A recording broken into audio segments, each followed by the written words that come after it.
Madam Web got a lot of really shitty movie reviews, and I don't think I understand where the hatred's coming from, because I actually liked it.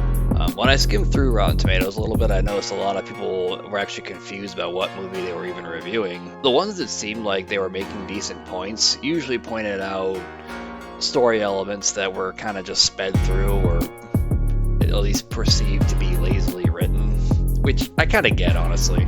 Like, oh, now she wakes up, she can see the future, now she's saving some kids, now the kids are getting rowdy, now she's in Peru, now she's back in New York fighting the bad guys. Pepsi Cola.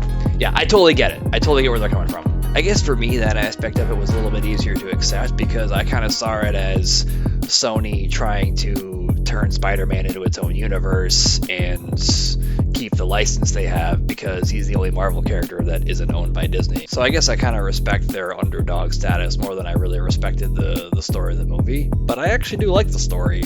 So in that regard, go check out Madam Web, or go check out the adventures of Spider-Man's unborn fetus and his uncle's friends. I'm going to go ahead and elaborate a little bit too on some of the things I said a minute ago, because I'm probably going to get blasted in the comment section if I don't. Well, I'll probably get blasted in the comment section no matter what I do, but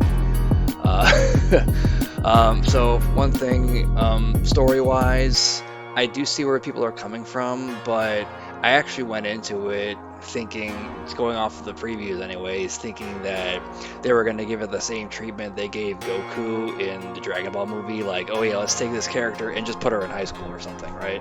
So I went in thinking it was going to be like that, so I was actually pretty pleasantly surprised going off what I expected of the movie, but I could see where other people were disappointed though, but I guess I went into it with lower expectations than I should have.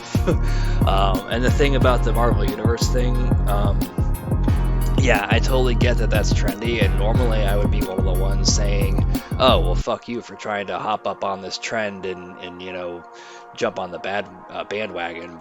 And I know this isn't even really the first attempt at making a SpiderVerse that Sony even did. You know, they had the movie The SpiderVerse, which was really good and actually really well received.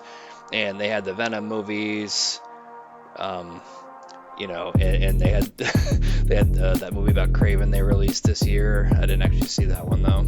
But, you know, about the whole universe thing, if Sony has to jump on this trend to stay competitive with other production companies, I'm kind of glad that they're doing it with characters we haven't really seen before in movies. So I wasn't disappointed, but at the same time, I was expecting to see Madam Web in high school, and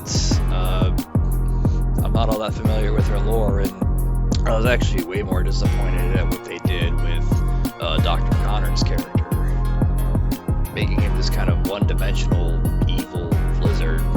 You know, the character behind that was actually way more complex and interesting, and they kind of fucked that all up, I thought, at least. Back to the Madam Web story, I actually do think they could have gone a more interesting direction with all the stuff about her being able to see into the future, but at the same time, it's also building backstory for her, so they actually could, you know, expand on it in more interesting ways in later movies too. So there we go.